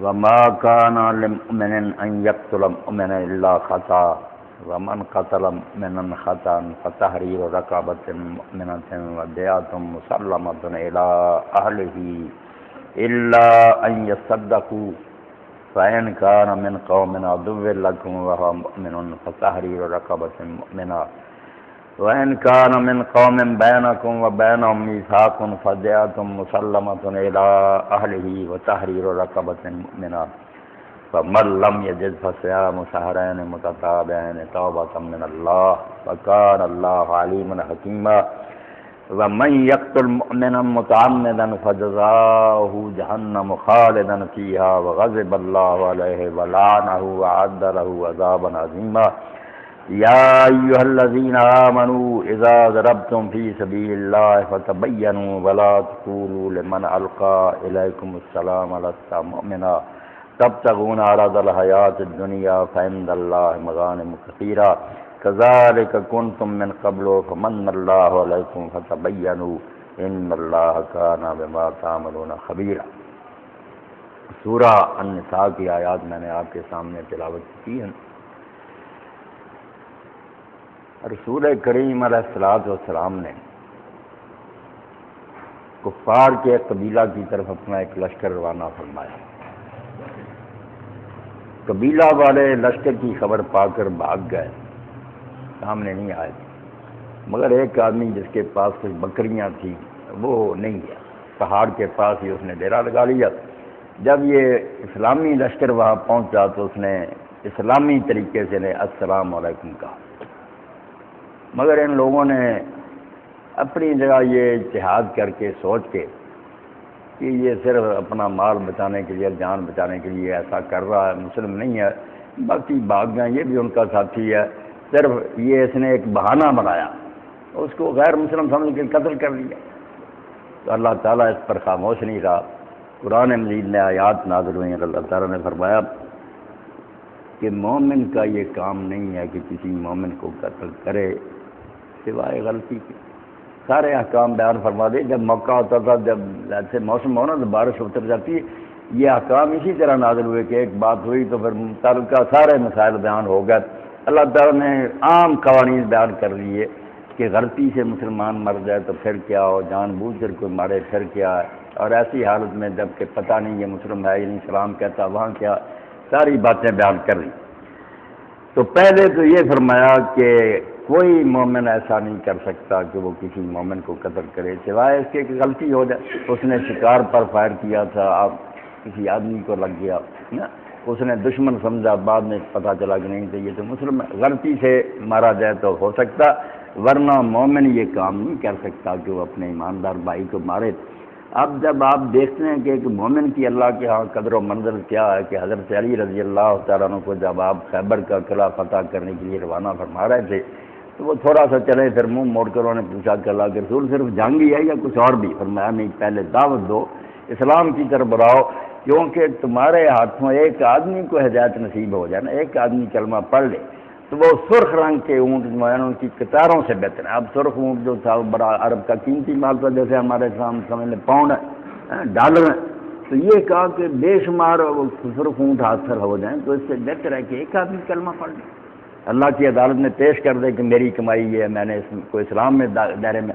تو اسی لیے حضرت عبداللہ ابن عمر نے کہا تھا کہ وہ طواف کعبہ کر رہے تھے تو کعبہ شریف کو مخاطب کر کے یہ بات کہی کہ اے کعبہ، تو اللہ کے نزدیک بڑی حرمت اور احترام والا اور اللہ کے نزدیک ساری زمین سے پیارا ٹکڑا ہے، مگر مومن کی حرمت اللہ کے نزدیک تو اس سے بڑھ گئی۔ ایک آدمی جس نے کلمہ پڑھا ہے وہ اسی لیے علامہ اقبال فرماتے ہیں کعبہ کیا، کعبہ بن گاہ ہے خلیل حاضر، دل گزرگاہ ہے جلیل اکبر۔ کعبہ تو ابراہیم علیہ السلام کی بنائی پتھروں کی عمارت ہے، مگر مومن کا دل جو تو اللہ کا عرش ہے، اللہ اس میں رہتا ہے، ایمان ہے اس میں، اس لیے مومن کا قتل۔ اور اسی لیے حدیث پاک میں آتا ہے کہ زمین و آسمان برباد ہو جائے نا تو اللہ کو اتنی فکر نہیں جتنی یہ کلمہ کو مرنے کی ہے کہ اسلام میرا نام لینے والا زمین سے چلا گیا۔ تو فرمایا مومن یہ کر ہی نہیں سکتا کہ وہ کسی مومن بھائی کو قتل کر دے، غلطی ہو جائے تو الگ بات، مارنا نہیں چاہتا تھا مر گیا۔ اس کا بھی فرمایا کہ کام بہت غلط ہوا، ایک ڈاکٹر علاج کر رہا تھا، وہ اس کو قتل نہیں کرنا چاہتا مگر وہ مریض مر گیا۔ اب یہ بھی قتل خطا ہے کہ اگر اس کی سے غلطی سے مر گیا تو اس کو چاہیے کہ احتیاط کرے، اور یہ تو رسول کریم علیہ السلام فرمایا اگر وہ جانتا ہی نہیں تو پھر تو اس سے قصاص لیا جائے گا، اس سے تو پوری طرح بدلہ لیا جائے گا کہ تم جانتے ہی نہیں تھے کیوں کیا، اور جو جانتا تھا مگر غلطی ہوگی، دوائی کوئی دے دی دوسری ہوگی، تو ایسی غلطی پر بھی اس کو چاہیے بے احتیاطی کیوں ہوئی، ویسے علاج سے مر گیا ٹھیک ہے مگر دوائی غلط، لاپرواہی، فرمایا غلطی سے اگر مر جائے ومن قتل مؤمنا خطا، غلطی سے بھی اگر کوئی مار دے فتحریر رقبۃ، اب اس کا علاج یہ ہے کہ کسی ایماندار گردن کو آزاد کرائے، کوئی غلام ہو نا مومن کفار کی قید میں خرید کر آزاد کرے، اس کی بجائے ایک مومن لائے اسلامی حکومت میں، پھر جان چھوٹے گی کہ ایک مومن اگر گیا تو دوسرا مومن بھی اس نے آزاد کرا دیا۔ وَدِيَةٌ مُسَلَّمَةٌ إِلَىٰ أَهْلِهِ، اور پوری کی پوری جو ہے نا دیت خون بہا کی رقم یہ اس کے وارثوں کے حوالے کر رہی تھی، وارثوں کی بھی حق تلفی ہوئی، ان سے بھی زیادتی، ان کا آدمی مارا گیا، ان کو تو مسلمانوں کا نقصان ہوا ہے، غلام مومن آزاد کرو الا يصدقوا، ہاں وہ وارث اگر معاف کر دے تو چلو ہمارا بھائی اس سے بھی غلطی ہم نہیں لیتے، ان کی مرضی۔ فَإِنْ كَانَ مِنْ قَوْمٍ عَدُوٍّ لَكُمْ وَهُوَ مُؤْمِنٌ، اور اگر وہ آدمی جو مارا گیا ہے مومن مگر مسلمان علاقے کا نہیں ہے، اسلامی حکومت میں نہیں رہتا تھا، غیر مسلم علاقے میں تھا، اب دو طرح کے غیر مسلم علاقے، کسی سے تمہارا معاہدہ ہوگا صلح، کسی سے جنگ ہے، تو فرمایا اگر وہ آدمی جو غلطی سے مسلمان مارا گیا ہے دشمن قوم کا ہے، ان سے تمہاری جنگ ہے مومن، فتحریر رقبۃ مومنہ، اب وہ دیت اور خون با کی رقم نہیں دینی ہے ان کو، وہ تو کافروں کی امداد ہو جائے گی، دشمنوں کی وہ نہ دو، مگر غلام مومن آزاد کرنا ہوگا۔ وَإِنْ كَانَ مِنْ قَوْمٍ بَيْنَكُمْ وَبَيْنَهُم مِيثَاقٌ، اور اگر تیسری حالت ہے کہ وہ مسلم بھائی ہے مرا ہے ایسی قوم کے اندر جن کے ساتھ تمہارا معاہدہ، قوم کافر ہی ہے اس کی مگر معاہدہ، فَدِيَةٌ مُسَلَّمَةٌ إِلَىٰ أَهْلِهِ وَتَحْرِيرُ رَقَبَةٍ مُؤْمِنَةٍ، پھر وہ پہلی والی حالت ہے، معاہدے کا بھی اتنا احترام ہے، کافر قوم میں رہ رہا ہے، کافر حکومت ہے مگر فرمایا معاہدہ، اس لیے دارالاسلام میں رہتا ہو مسلمانوں کی حکومت یا غیر اسلامی حکومت میں مگر معاہدہ، تو دونوں حالتوں میں غلام بھی آزاد کرنا ہے، خون با کی رقم بھی دینی ہے۔ فَمَن لَّمْ يَجِدْ فَصِيَامُ شَهْرَيْنِ مُتَتَابِعَيْنِ، اگر کسی کو یہ رقم نہ ملے، غلام آزاد نہیں کر سکتا، نہ دیت کی رقم ہے، تو پھر وہ 2 مہینے لگاتار روزے رکھے، روزے لگاتار، توبۃ من اللہ، پھر اللہ کے ہاں اس کی توبہ قبول ہوگی۔ صرف خالی توبہ کا غلطی سے مرا، جان بوجھ کر نہیں، اس پر بھی یہ حال ہے، اللہ کہتا ہے احتیاط نہیں کی تم، سوچ سمجھ کر کرتے فائد، مومن مارا گیا، اب یہ بھی جرم شمار ہوا، غلطی سے مرنا بھی، توبہ اس طرح منظور ہوگی 2 مہینے کے لگاتار روزے، ایک دن ہی چھوڑنا۔ وَكَانَ اللَّهُ عَلِيمًا حَكِيمًا، اللہ سب کو جانتا ہے، وہ دانا جو احکام دے رہا نا یہ معاشرے کی بہتری کے لیے، اس طرح ہی عمل رہے گا۔ اب جو جان بوجھ کر مارے گا اس کا بیان آ گیا، مَن يَقْتُلْ مُؤْمِنًا مُتَعَمِّدًا، جو جان بوجھ کر کسی مومن کو قتل کرے، مسلمان کہہ رہا تھا اور مسلمان کو مارے جان بوجھ کر، اتنی سزائیں اکٹھی قرآن میں کہیں نہیں آئی، کسی جرم پر اللہ اتنا ناراض نہیں ہوا جتنا اس جرم پر۔ ہم سود کا کہہ دیتے ہیں کہ اللہ رسول سے جنگ، وہ صرف ایک بات ہی، مگر یہاں کیا کہ جس نے مومن کو جان بوجھ کر قتل کیا فجزاؤہ جہنم، اس کا بدلہ جہنم ہے، خالداً فیہا، ہمیشہ اس میں رہے، نکلنا نصیب نہیں ہوگا۔ وغضب اللہ علیہ، اس پر اللہ ناراض ہوگا، اب اس سے راضی نہیں ہوگا، اللہ کا غضب ہو گیا اس پر، ولعنہ، اور اللہ نے اس کو دھتکار دیا، اپنی رحمت سے محروم کر دیا، مایوس کر دیا کہ تو امید نہیں رکھ سکتا کہ تجھ پر میں کبھی فضل کروں گا۔ وَأَعَدَّ لَهُ عَذَابًا عَظِيمًا، اللہ نے اس کے لیے بہت بڑا عذاب تیار کیا۔ کہ جان لی، اور وہ بھی ایک کلمہ گو، یعنی اتنی سزائیں، جہنم ہمیشہ رہنا، اللہ کا غضب، اس کی لعنت اور عذاب عظیم، اور آگے پھر وہ بات جو تھی کہ وہ کلمہ گو کو مار دی۔ اب آپ دیکھ لیں نا کہ اس کا فیصلہ کہ یہ مومن ہے یعنی دنیا میں کوئی نہیں کر سکتا، نبی بھی نہیں کر سکتا، اللہ تعالیٰ نے رسول اللہ کو بھی حق نہیں دیا، آپ بھی نہیں جانتے کہ دل میں اس کے کیا، یعنی اللہ قرآن میں کہتا سورۃ توبہ میں کہ منافق ہیں، مرضوا علی النفاق، بڑے ماہر منافق ہیں، لا تعلمہم، تو نہیں ان کو جانتا، مدینے میں بھی رہتے ہیں، تجھے بھی نہیں پتا ان کا، نحن نعلم، صرف ہم جانتے ہیں۔ اس لیے یہاں کوئی بندہ حقیقی مومن کا فیصلہ نہیں کر سکتا کہ اس کے دل میں ایمان ہے یا نہیں، یہ غیب سے تعلق رکھنے والی بات ہے، صرف اللہ اس کو جانتا۔ اس لیے یہاں کسی عدالت کو، کسی قاضی کو، کسی نبی کو یہ حق نہیں دیا کہ دل چیر کر دیکھو جو اسلام کی ظاہری علامتیں ہیں ان کا اظہار کر رہا اس کو مسلم سمجھ۔ اب اس نے السلام علیکم نہیں کہا تھا، اس پر اللہ نے پکڑ لیا کہ اے ایمان والو، صحابہ تھے، اب کہتے ہیں ولی جو ہے نا لوح محفوظ دیکھتا، کہ لوح محفوظ ہر وقت ولی کے سامنے رہتا، وہ رسول اللہ کے صحابہ ہیں، مجاہد ہیں، ہاں آدمی سامنے آیا، بکریاں اس کے پاس، اس بیچارے نے السلام علیکم کہا، انہوں نے مسلمان نہیں سمجھا، انہوں نے کہا جان بچا نہیں، مار دیا۔ اب قرآن کیا کہتا؟ کوئی غیب نہیں جانتا، اللہ کو بات بتا دے، الگ بات ہے، غیب کس نے جانا؟ یا ایھا الذین آمنوا اذا ضربتم فی سبیل اللہ فتبینوا، اے ایمان والو جب تم اللہ کے راستے میں سفر کرو، جہاد کے لیے جاؤ، دستے جائیں تو خوب چھان بین کیا کرو، تحقیق کیا کرو، پوری طرح جانچو، ولا تقولوا لمن القى الیکم السلام لست مؤمنا، اور اگر تمہیں کوئی السلام علیکم کہے تو یہ نہ کہو کہ تو مومن نہیں ہے۔ تم نے کیوں کہہ دیا کہ مومن نہیں ہے؟ اس نے جب اسلام، اس وقت کافر نہیں السلام علیکم کہتے تھے، مسلمانوں کی صرف علامت شعار تھا، کوڈ ورڈ جیسے ہوتا، اس لیے جب اس نے السلام علیکم کا اللہ کہا، جو السلام علیکم کہتا ہے تمہیں کیا حق ہے کہ تم کہو کہ یہ مومن نہیں ہے؟ کیوں قتل کیا اس؟ اور اسی طرح حضرت زید بن حارثہ حضرت اسامہ بن زید رضی اللہ تعالیٰ عنہ، اب اسامہ کتنے حضور کو پیارے، آپ حدیث کی کتابیں دیکھیں جن کا خاص وصف ہے حب رسول اللہ، حب نہیں، حب محبت کرنے کو کہتے ہیں، حب زیر پڑے محبوب کو کہتے ہیں، لاڈلا پیارا، حب رسول اللہ۔ اور ایک پران پر حضرت حسن ہوتے، ایک پر اسامہ ہوتا، اس کے والد کو حضور نے اپنا بیٹا بنایا تھا پہلے، تو حضرت اسامہ ابن زید رضی اللہ تعالیٰ عنہ کو آپ نے ایک لشکر کا امیر بنا کر دیا۔ اب وہاں ایک ایسا کافر سامنے آیا، بڑا بہادر دلیر، جس نے بہت مسلمانوں کو نقصان کیا، بہت مارے، مسلمانوں کا دل غیظ سے بڑھ گیا، جل گیا مسلمان کہ یہ قابو آیا، بوٹیاں اڑا دیں گے۔ اب آخر میں وہ ایک کونے میں قابو آ گیا، گھیرا تنگ ہو گیا، قابو آ گیا، اس نے لا الہ الا اللہ کہا، مگر حضرت اسامہ نے قتل کیا۔ اتنے مارنے کے بعد اب یہ کلمہ پڑھ رہا۔ اب نبی علیہ الصلوۃ والسلام کو جو خبر ہوئی، آپ اندازہ کریں کلمے کا احترام کتنا ہے۔ بدقسمتی سے مذہبی لوگ بھی اس کو بھول گئے کہ اپنے ہم خیال، ہم عقیدہ مسلم ہیں، اشہد اللہ اللہ اشہد اللہ محمد رسول اللہ اذانوں میں کہہ رہے ہیں، قتل کر رہے ہیں، بم برسا رہے ہیں ان کی مسجدوں میں، فتوے شائع کرتے ہیں۔ اب وہ آپ کو نظر آ رہا کہ ایسے آدمی کے بارے میں سمجھا تو یہی جائے گا کہ جان بچانے کے لیے کہہ رہا، بظاہر صحیح بات تھی حضرت اسامہ، مگر حضور نے کیا کہا؟ آپ نے فرمایا اسامہ تو اس لا الہ کا جواب کیا دے گا؟ وہ بار بار کہتے رہے یا رسول اللہ، اتنے اس نے قتل کیے تھے، وہ قابو میں آ گیا۔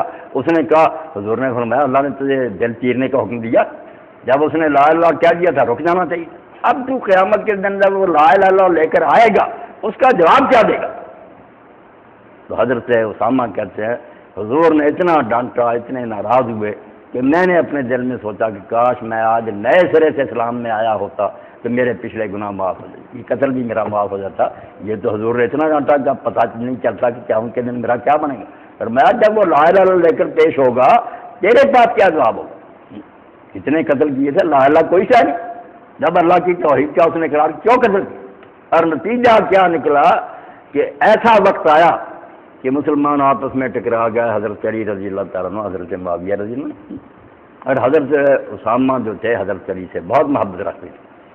مگر جب حضرت علی رضی اللہ عنہ نے پیغام بھیجا کہ اسامہ میرا ساتھ دو ان دنوں، تو انہوں نے یہی واقعہ بیان کرے کہا کہ امیر المومنین اگر آپ کہیں نا کہ شیر نے منہ کھولا اور تم اس کے منہ میں داخل ہو جو میں ہو جاؤں گا، میں آپ کی نافرمانی نہیں کروں گا، مگر یہ کلمہ گوں کی جنگ جو ہے نا، جو وہ معاملہ میرے ساتھ پیش آیا تھا اسی سے میں آج تک غمگین ہوں کہ اس کلمے کا کیا بنے گا۔ اس لیے کلمہ گوں کی جنگ میں مجھے آپ معذور سمجھیں، آپ نے معذور سمجھا کہ چلو نہیں ٹھیک ہے. یعنی ایک کلمہ گو جو اللہ کے نزدیک اس کی یہ قدر ہے کہ اللہ کہتا ہے اے ایمان والو جب اس نے السلام علیکم کہا تھا تم تو کیا حق تھا یہ کہنے کا تو مومن نہیں ہے, کیوں ایسا کہا اس کو قتل کر دیا.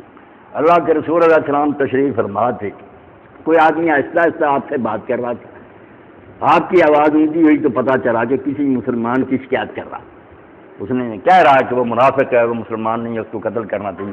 تو آپ نے فرمایا ایسا یشہد اللہ الا اللہ, وہ یہ پڑھتا نہیں ہے اشہد اللہ, کہنے لگا بلا بلا شہادت, جیسے آپ لوگ کہہ دیتے ہیں کہ پڑھتا مگر دی اس کے کلمے کا کیا اعتبار ہے. بھائی خواہ مخواہ کی بات, آپ کون ہے قاضی دنیا میں فیصلے کرنے والی, اللہ کرے گا, تو وہ دل سے پڑھتا ہے نہیں. پھر آپ نے پوچھا کیا وہ گواہی نہیں دیتا, الیسا یشہد ان محمد رسول اللہ, کہا ہاں کہتا ہے مگر اس کے پڑھنے کا اعتبار ہے. الیسا یصلی, نماز نہیں پڑھتا, کہا ہاں پڑھتا, کوئی نمازیں نہیں ایسے رہو. فرمایا بس اولئک الذین نہی اللہ عن القتل, جو کلمہ پڑھتے ہیں اور نماز پڑھتے ہیں نا ایسے لوگوں کو قتل کرنے سے اللہ نے مجھے روکی, مجھے نہیں حق دنیا میں ان کو قتل کرنے کا. منافق ہوں گے تو بھگتتے پھریں گے آگے جا کر. اسی لیے آپ نے جن کے بارے میں اندازہ تھا ان کے اعمال حرکات سے کہ یہ منافق ہیں, ان سے بھی مسلمان عورتوں کو نکاح ختم نہیں کیا.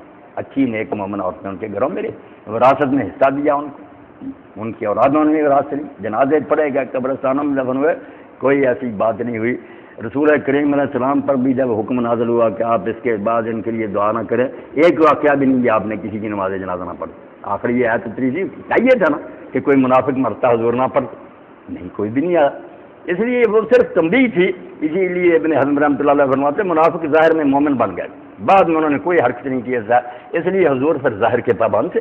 ورنہ یہ سوال ہے جس کا ہر عالم کو جواب دینا پڑے گا کہ جب آیت اتری تھی کہ ان کی قبر پر نہ کھڑا ہو اور ان کے لیے نماز جنازہ نہ پڑھے, تو پھر آپ نے کبھی ایسا کیا کہ کوئی مرا اس کی نماز جنازہ نہیں پڑھی عبداللہ کے بعد؟ ہاں کوئی نہیں, نہ نماز جنازہ سے انکار کیا. وہ محتاط ہو, دنیا میں بالکل انہوں نے حرکتیں چھوڑ دی, اندر سے رہے تو رہے. اندر کا معاملہ تو اللہ نے سورۃ توبہ میں کہا کہ لا تعلم نحن نعلم, تو نہیں جانتا ہم جانتے اندر سے کون ہے کون.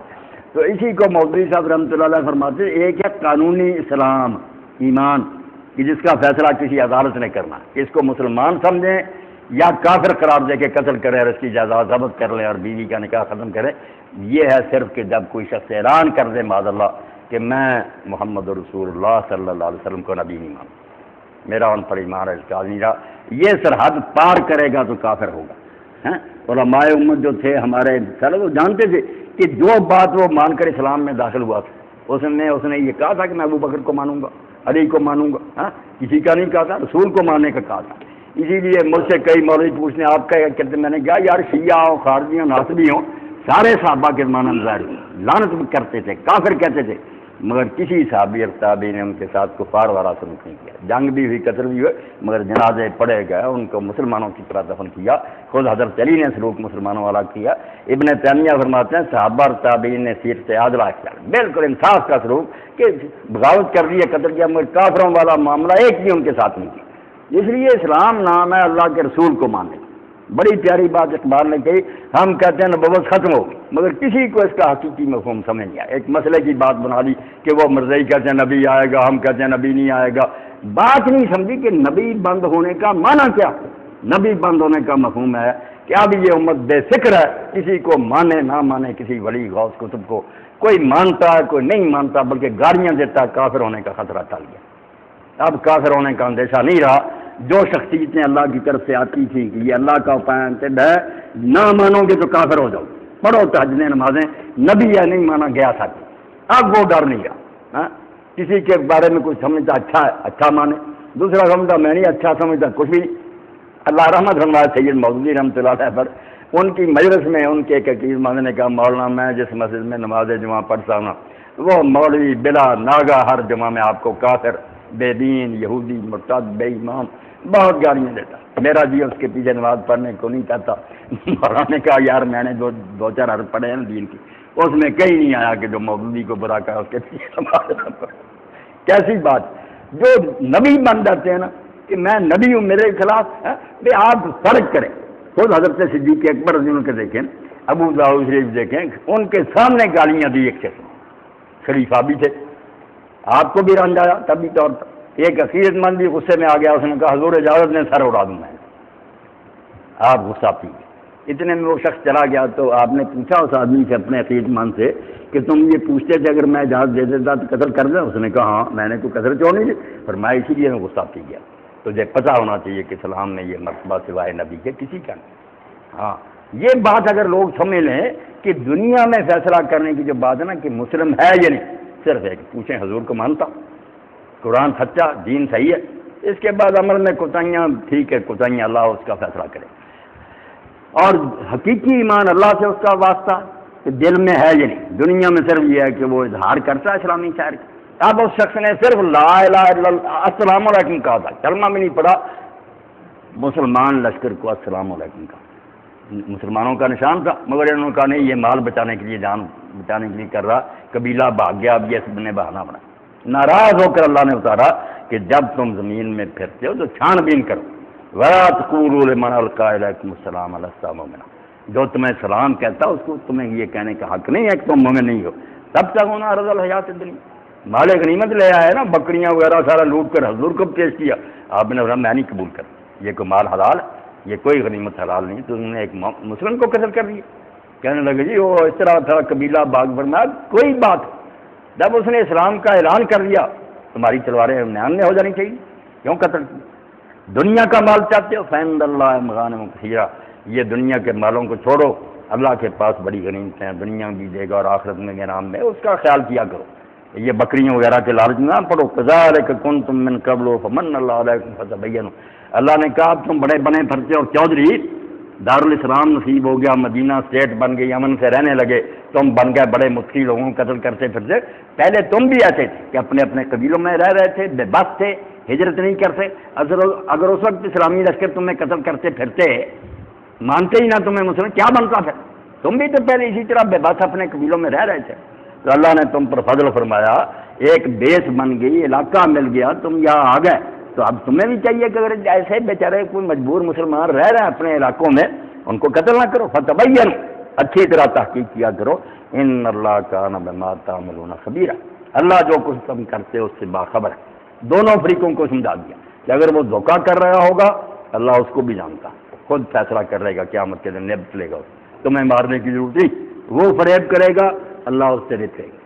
اور اگر تم نے لالچ میں مارا نا، بہانے بنا کر کہ نہیں یہ وجہ تھی وہ مسلمانوں کا ایسا، تو میں تمہاری کرتوتوں کو بھی جانتا ہوں، مجھ سے کوئی چھپا نہیں ہوا، تم مجاہدین بھی محتاط رہنا، غلط قدم نہ اٹھانا، اور وہ بھی فریب کریں گے تمہیں۔ یہ احکام اللہ تعالیٰ نے اس زمانے میں اتارے کہ مسلمان صرف السلام علیکم کہہ دے کوئی اس کو چھیڑے، جب السلام علیکم کے علاوہ السلام علیکم تو بعض عیسائی بھی کہنے لگے، سیکھ گئے نا ہم سے، پہلے کبھی نہیں کہتے تھے، اور لا الہ الا اللہ کا اعلان کرے، محمد رسول اللہ کا کرے، صاف گواہی دے اللہ کے، اللہ ہونے کے رسول ہونے کی، اور چھپ کر بھی نہیں، سپیکروں پر۔ علامہ اقبال فرماتے ہیں وہی ختم نبوت کے بارے میں، لا نبی بعدی ذی احسان خدا سے۔ اب مولوی حضرات تمہارے لیے تو یہ علم اکرام کا مسئلہ رہ گیا کہ نبی جاری ہے نہیں، تم نے ایسے اعلان کی اہمیت کو سمجھا ہی نہ کہ اعلان کر کے کتنا آزادی کا اعلان خدا نے کر دیا کہ لوگوں کی گردنیں آزاد ہوگی، کہ اب بے فکر ہو جاؤ، کسی کے نام ماننے سے تمہارے ایمان میں کوئی خلل نہیں آئے گا، رسول اللہ کو مانتے رہو اور کوئی بات نہیں، چھان بین کی کوئی بات نہیں۔ اس پر شیخ اکبر محی الدین ابن عربی اپنا واقعہ لکھتے ہیں، اتنے بڑے صوفی کہ میرے شیخ سے ابو مدین مغربی رحمۃ اللہ علیہ، یہ شیخ عبد القادر جیلانی رحمۃ اللہ علیہ کے خلیفہ، بہت بڑے ولی تھے، کہتے ہیں ایک شہر کا عالم ان کے خلاف تھا، میں اپنے پیر کی وجہ سے اس عالم سے نفرت کرتا، اس سے دوستی نہیں کرتا تھا، اس سے ملتا جلتا نہیں تھا۔ خواب میں نے اللہ کے رسول علیہ السلام کو دیکھا، سخت غضب اور ناراضگی کی حالت میں، اور آپ نے کہا محی الدین تو فلاں عالم سے نفرت کرتا؟ میں نے کہا ہاں، کیوں؟ میرے شیخ کو اچھا نہیں سمجھا۔ حضور نے ناراضگی میں فرمایا کہ مجھ سے محبت نہیں کرتا، مجھے رسول نہیں مانتا، تیرے پیر کو ماننا کب سے دین بنا؟ تو مانتا تو مانتا، پھر وہ نہیں مانتا تو کیوں سے ناراض؟ میرا رشتہ تجھے یاد نہیں؟ تو میرا کلمہ پڑھتا، صبح ہی جا کر معافی مانگی، تعلقات بحال کیے۔ مسلمانوں کو یہ سمجھ آ جائے کہ دین میں جو حضور کا آخری نبی ہونا یہ لفظ کی بحث نہیں کہ یہ کہ لفظ کا جھگڑا ہے، حق تعالی نقش ہر دعویٰ شکست تاب از اسلام راسی راضا، بس جس طرح یہ ڈور سے کتاب بندی ہوئی نا ہر ورق ایک جگہ، امت کو جوڑا ہوا تو ختم نبوت نہیں، جب نبی کوئی نہیں آئے گا ٹکڑے نہیں ہوں مجدد پیدا ہو، محدث پیدا ہو، جو جیتا ہے پیدا ہوتا رہے، اللہ سے جا کر تمغے لیتا رہے، ہمیں تنگ نہیں کر سکتا کہ مجھے مانو، نہ مانو گے تو کافر ہو جو ایسا کہے گا تو وہ خود کافر ہو جائے. کوئی یہ دعویٰ نہیں اب کر سکتا. دعوے کا اللہ تعالیٰ نے نقش توڑ دیا. دعویٰ نہیں اب کسی نے کرنا، اور اسلام کی شرازہ بندی قیامت کیا کر دی کہ جب تک حضور پر امت متفق ہے وہ ایک. اور یہ یقین صاحب فرما رہے تھے آپ کے سامنے کہ رسول اللہ کو ماننے والے حضور نے یہ جو حدیث پاک فرمائی، کوئی خرابی کی وجہ سے آلے کی بات حکیم صاحب کی سمجھ میں نہیں آپ کی آتے، کئی لوگ شکایت کر رہے تھے. بات تو یہی تھی کہ حج کا دن تھا، آخری حج رسول کریم علیہ السلام کا. آپ کھڑے تھے پاس ہی ڈمرے کے، ٹنکریاں مارتے تھے، اور وہاں آپ نے فرمایا کہ آج کون سا مہینہ ہے. لوگوں نے سمجھا کہ مہینے کا تو حضور کو پتا ذوالحج، شاید کوئی حضور اور نام رکھنا چاہتے، چپ رہے کہ اللہ رسول پہ چلے. پھر آپ نے فرمایا کیا یہ ذوالحج نہیں ہے؟ انہوں نے کہا ہاں. پھر پوچھا کون سا شہر ہے؟ پھر لوگ چپ رہے کہ شاید کوئی نام رکھے. آپ نے فرمایا بلد حرام نہیں، وہ شہر جہاں کتنا اللہ نے پابند کیا ہوا. یہ دن جو ہے یہ یوم النحر نہیں. پوچھنے کے بعد فرمایا جب تین چیزیں اکٹھی ہیں، دن حرمت والا، شہر حرمت والا، مہینہ حرمت والا، تو مسلمانوں تمہارے مال، تمہاری جانیں، تمہاری عزتیں ایک دوسرے پر اسی طرح حرام ہے جس طرح آج کا دن، آج کا یہ مہینہ اور آج یہ شہر حرام ہے. جو حرمت رغب ان کا تمہارے دلوں میں، یہ جانو کہ مسلمان کے مال اور جان کی یہ قیمت ہے. اسی لیے رسول کریم علیہ السلام نے فرمایا کہ اللہ کے نزدیک جو سود ہے ماں سے زنا کرنے سے 36 گنا زیادہ ہے اس کا جرم ہے، ایک درم کا. مگر اس سے بھی بڑھ کر سب سے بڑا جرم یہ ہے کہ کسی مسلمان کی آبرو جو ہے نا اس پر حملہ کریں، کسی مسلمان کو آپ ذلیل کریں، اس کے بارے میں جھوٹی باتیں کریں، اس کے دوستوں اور لوگوں کے سامنے چاہیں کہ اس کا وقار نہ رہے. فرمایا استعارہ مومن کی عزت پر تم نے حملہ کرنا. یہ تو اس سے بھی بڑی حرمت کی بات تھی کہ کلمہ گو تھا، اس کے دل کا لحاظ کرنا تھا، اس کا دل رنجیدہ نہیں کرنا. اسی لیے اللہ کے رسول علیہ السلام بار بار کہتے تھے کہ اکرام المومن جو ہے کہ مومن کی عزت کی جائے اور اس کو خوش کیا جائے. حدیث پاک میں فرمایا کہ جب تم کسی مومن کو خوش کرتے ہو تو مجھے خوش کرتے ہو، اور جب مجھے خوش کرتے ہو تو تم اللہ کو خوش کرتے ہو. ہاں مومن کو چھوٹی بات ہے کلمہ کو. اس لیے فرمایا کعبہ پتھروں کی عمارت، مومن کا دل جو ہے یہ رب کی گزرگاہ ہے، اس کو نقصان نہ پہنچا. باجی بسامی رحمۃ اللہ علیہ فرمایا میں نے کئی حج کیے مگر دل نہ ہاتھ آیا. مگر جب دل ہاتھ آ گیا میں نے سمجھا حج تو یہ اصل حج تو اس کا ہے، طواف کرے اس کا، اور طواف اس کا ہر وقت ہو رہا، ہر وقت بیت اللہ جو ہے نا ہمارے اندر اس کے گرد طواف ہو رہا. طائفین کون؟ خیالات، نیک بات جیسے وہاں گھومتے ہیں نا ملے ہی بات بھی گھوم رہے ہیں، ہمارے دل کے گرد بھی گھوم رہے ہیں خیالات. ایک لمحہ بھی نہیں فارغ ہم. آپ دیکھ رہے ہیں اچھے خیال آ رہے ہیں، لے رہے ابھی برے آ رہے، طواف اب بھی جاری ہے. اور اللہ نے جیسے وہاں معاف کر دیا کہ برے بھی جو ہے نا وہ میرے گھر آ گئے معاف، یہاں بھی کہہ دیا کہ دل میں جو برے خیالات آئیں گے نا اگر تو عمل نہیں کرے گا اور اس کا اعلان نہیں کرے گا ہم وہ اس پر ثواب ہی لکھیں گے، گناہ نہیں لکھیں گے، ثواب لکھیں گے. اس لیے اندر جو ہے نا بیت اللہ والقلب بیت اللہ جل جلالہ. اب کوئی عام صوفی نہیں کہہ رہا، شیخ ابن قیم کہہ رہا رحمۃ اللہ علیہ. ابن قیم جیسا محدث فقیہ کہتا ہے کہ القلب بیت اللہ جل جلالہ. یہ انسان کے اندر جو دل ہے اللہ سبحانہ وتعالیٰ کا یہ عرش، اس کا یہ گھر. اس لیے اس کی حفاظت کرنا، اس میں کوئی قدور نہ آنے دینا، اور اپنے مسلمان بھائیوں کا خیال رکھنا. اللہ کہتا ہے اس کا خیال رکھو ورنہ ایک مومن کو قتل کر دیا، اس کی تم نے رسوائی کر دی، تم نے تو کئی کعبے گرا دی. وآخر دعوانا الحمدللہ رب العالمین وصلی اللہ تعالی علی عبد اللہ ورسولہ خاتم النبیین سیدنا مولانا محمد وآلہ وصحبہ. جی اللہ اکبر. آ جائیں وہ مہاراج نے جو قرآن مجید کی آیات تلاوت کی اس میں ایک مسلمان کے نادانش کا قدر کر دی جائے تو جو یہ کہا گیا کہ ماں کان المومنین مومن مومن کو قدر نہیں کر سکتا کسی مومن کو، ہاں نادانش کے طور پر غلطی سے ہو جائے تو باقی کی سزائیں بیان ہوئی ہیں. جو نادانش کے طور پر قتل کرے گا اس کے لیے وہ غلام کو آزاد کرانا یا دیت کا ہونا.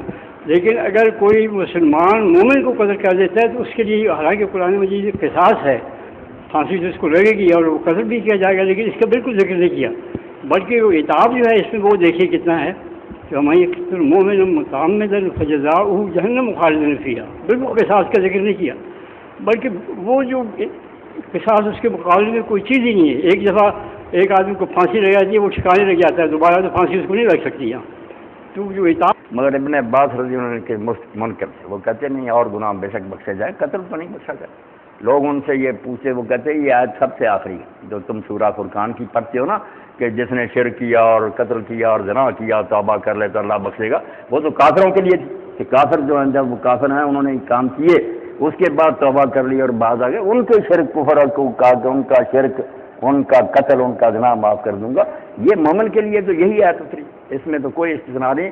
سعید ابن جبیر کہتے ہیں جب یہ جھگڑا ہوا کہ قاتل کے لیے بھی معافی ہے جان بوجھی، تو میں پھر کوفہ پہنچا، کوفہ سے سفر کر کے آیا، وہاں سے صحیح کہتے کوفہ سے چلا اور ابن عباس کے پاس مکہ پہنچا اور آ کر پوچھا کہ حضرت یہ آیت کے بارے میں لوگ کہتے ہیں یہ بھی بخشا جائے، انہوں نے کہا اپنی طرف سے کہتے یہ آخری آیت ہے قرآن کی، اس کو کسی نے منسوخ نہیں کیا، وہ فرقان وغیرہ کی آیت ہے کفار کے بارے میں۔ اس لیے یہاں تک وہ کہتے تھے کہ یہ جو ہے نا قاتل، اور حضرت معاویہ رضی اللہ عنہ کی حدیث میں بھی آتا کہ سب لوگ قیامت کے دن آئیں گے، سب کو اللہ کی رحمت کی امید ہوگی، مگر دو آدمیوں کے ماتھے پر لکھا ہوگا کہ آئے اسم رحمت اللہ، یہ اللہ کی رحمت سے نامید، شرک کرنے والا اور قتل کرنے، کہ قتل کرنے کے بعد آگے معافی لینے کی کیا معاف کریں، ایک مومن کی جان لے لی۔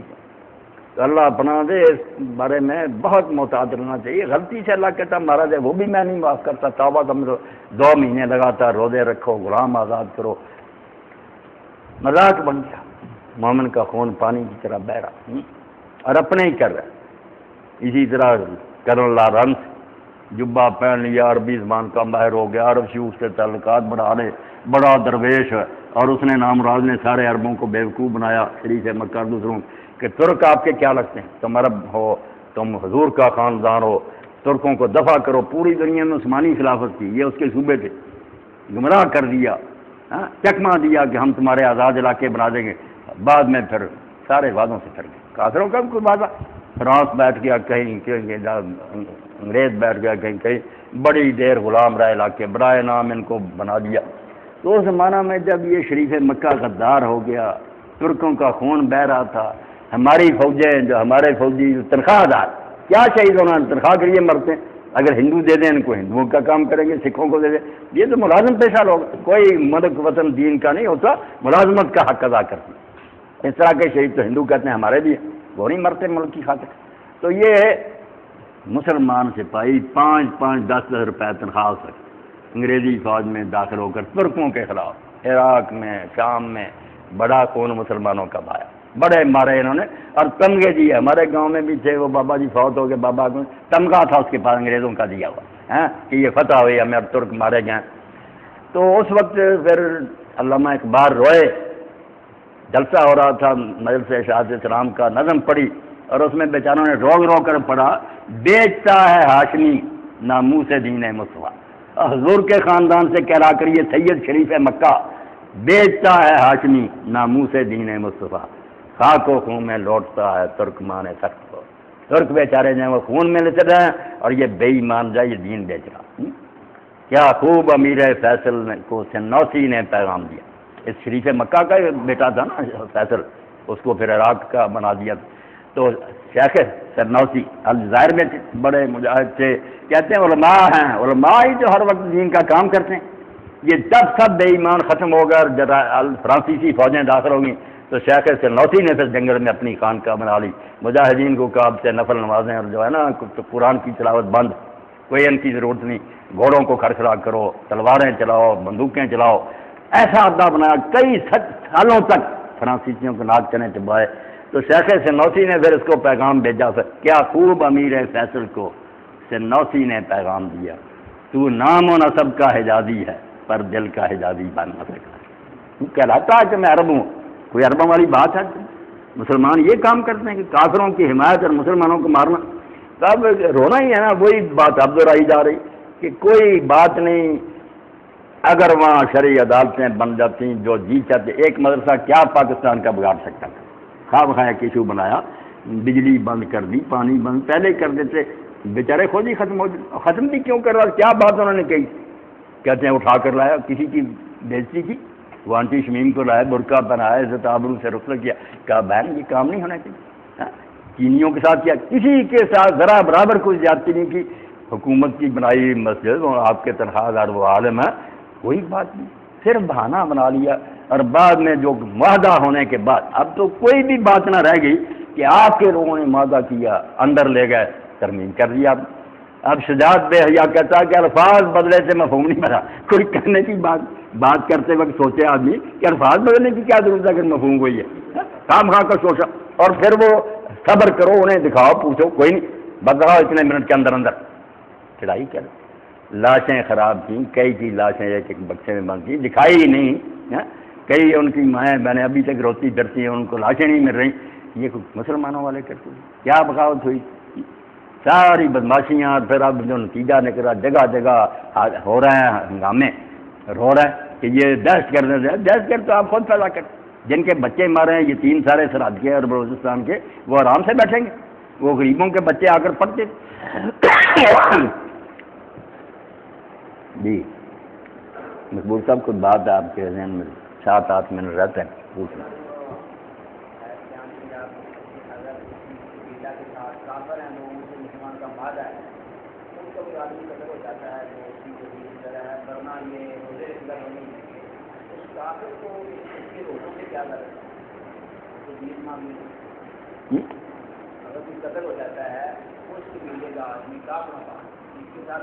معاہدہ اس کے لیے تو وہی چیزیں جو مسلمان علاقے کے مسلمان کی ہے، دیت بھی دینی ہے ان کے وارثوں کو.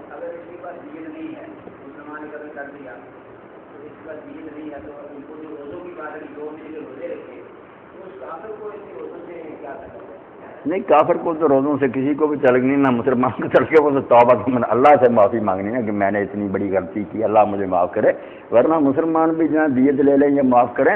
روزوں کا تعلق سے خود اس کی اپنی ذات سے نا، کہ جو غلطی ہوئی اپنے دل کو بھی پاک کرنا کہ میں نے بے احتیاطی کیوں.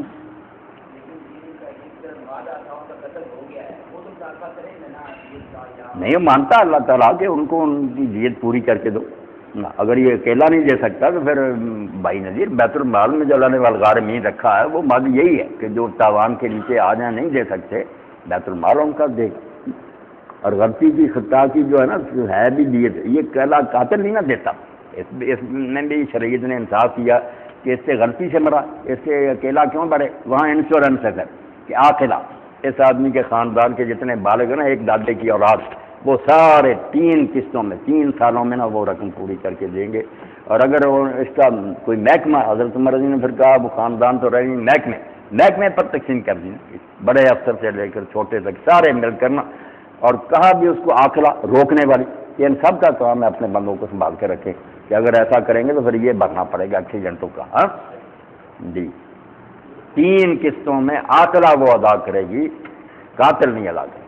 جان بوجھ کر جو مارے گا وہ خود ہی بڑھے گا. سونے چاندی کے اعتبار سے تو بعد میں ہوئی 100 اونٹی حضور نے مقرر کیا تھا، پھر 1000 دینار بھی ہو گیا، 12000 درہم بھی ہو گیا. وہ تو زمانے کے ساتھ ساتھ بدلتا. 100 اونٹ جو تھا نا اس وقت آپ نے مقرر کیا.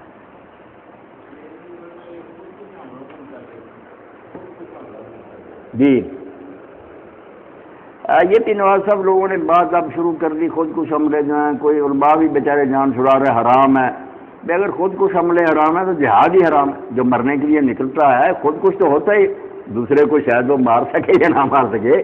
مجاہد اپنی جان تو ہتھیلی پر لے کے جاتا، خود کش تو ہوگا ہی. وہ خود کشی جو ہے کہ خود ہی اپنے آپ کو مخامخواہ مارے، وہ الگ بات ہے. ایک دشمن کو ہلاک کرنے کے لیے اگر تدبیر ہے یہ تو کرنی پڑے گی. اب ہم دیکھتے ہیں کہ جب مصر کا ایک قلعہ جو تھا اس کا محاصرہ کیا گیا، بہت دیر صحابہ کرام کوشش کرتے رہے، قلعہ نہیں فتح ہوتا. حضرت زبیر ابن العوام رضی اللہ عنہ حضور کی پھوپھی تھا، کہا مجھے اٹھا کر پھینکو اندر. اب یہ خودکشی حملہ تھا، مرنے کے لیے، آپ بھی مرنے کے لیے. انہوں نے اٹھا کر پھینک لیا. لڑائی شروع ہو گئی ہے، لڑتے جھگڑتے دروازے تک چلے گی. دروازہ کھول دیا، فوج اندر داخل ہو گئی، قلعہ فتح ہو گیا. ایسے بہت سے واقعات ہیں جہاں بالکل موت کے منہ میں چلے گئے لوگ. انہوں نے اپنے آپ کو خودکشی کر لیا، مگر اس کے نتیجے میں بہت اچھا اللہ تعالیٰ نے مدد فرمائی. اب کئی دوست پڑھ دیتے ہیں قرآن مجید آتا ہے، قرآن پاک بھی لوگوں نے رکھا نا اردو سیدھا کرنے کے لیے. پھر آیات آ جاتی دین کی مخالفت کرتے ہیں کام چلانے کے لیے. پھر شریعت کیا بتاتی؟ میں نے کہا پہلے شریعت پر چلتے رہو، اب شریعت کی طرف آ گئے. تم نے جو حرکتیں کی تھی وہ شریعت تھی. اب لا تلقوا بأیدیکم الی التہلکہ، یہ قرآن پاک کی ہر بندہ پڑھے گا اپنے آپ کو ہلاکت میں نہ ڈال. بالکل غلط مفہوم. قرآن مجید میں جہاں یہ آیت ہے وہاں تو حکم ہے کہ خود کش حملہ کرو، تم اس کا غلط مطلب سن لو مجھ سے.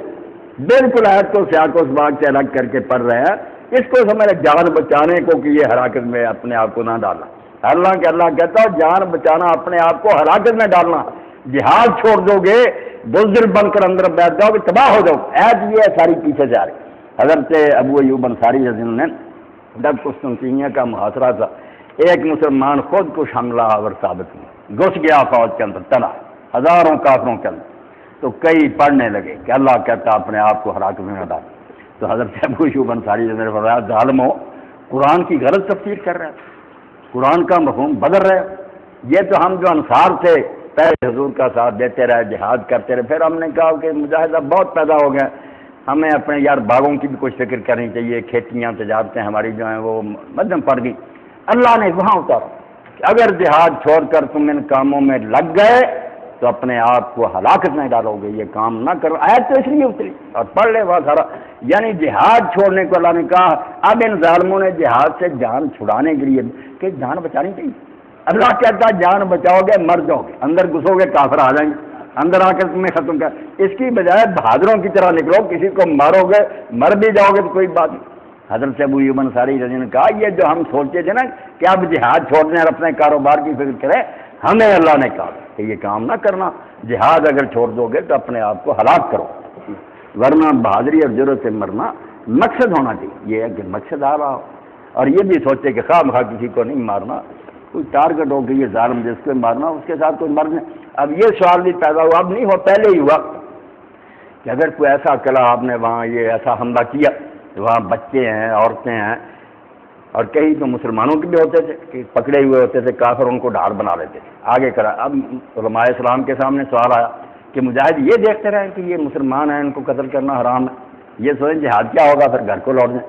وہاں پھر کہا کہ نہیں یہ شہید ہو جائیں گے، یہ ضائع نہیں جائیں گے جانے، یہ مسلمان بچے عورتیں شہید جنت میں جائیں گے، مگر کام اپنا مکمل کرو، کافروں کو یہ بہانہ نہ دو.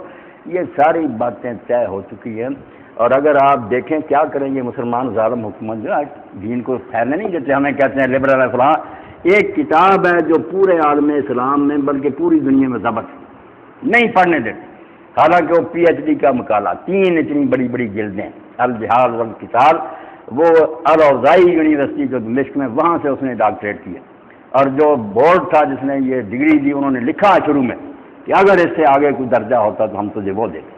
اتنی محنت اسلام کے بارے میں کہ جہاد ہے کیا، اس کی کیا قسمیں ہیں، کیوں اسلام یہ جنگ جوئی کرتا ہے، مسلمان علاقوں میں بغاوت کا کیا حکم ہے، ساری چیزیں اتنی تفصیل سے، ساری فقہوں کے حوالے حدیثوں کے، بہت عمدہ کتاب. اسلام جو ہے الجہاد والقتال 3 بڑے بڑے حصے، مگر انہوں نے پابندی لگا رکھی کہ کوئی آدمی اس کتاب کو نہ رکھے نہ پڑھے.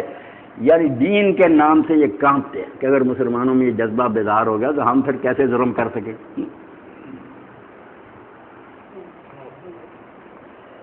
الحمدللہ رب العالمین والصلاة والسلام علی رسولہ الکریم سیدنا و نبینا محمد و آلہ وصحبہ اجمعین. اللہم انصر الاسلام والمسلمین واخذل الکفرۃ والمشرکین. اللہم انصر من نصر دین محمد صلی اللہ علیہ وآلہ وسلم وجعلنا منہم واخذل من خذل دین محمد صلی اللہ علیہ وآلہ وسلم ولا تجعلنا منہم. اللہم الف بین قلوبنا واصلح ذات بیننا وصلی اللہ تعالی علی خیر خلق محمد وآلہ وصحبہ اجمعین. آمین یا رب. ماسٹر صاحب کچھ دیر کے لیے ہم سے رخصت ہو کر بیت اللہ جا رہے ہیں نا، مدینہ منورہ جا رہے ہیں. اللہ ان کا سفر قبول فرمائے، مبارک کرے. اللہ سب اہل ایمان کو نصیب کرے یہ دولت.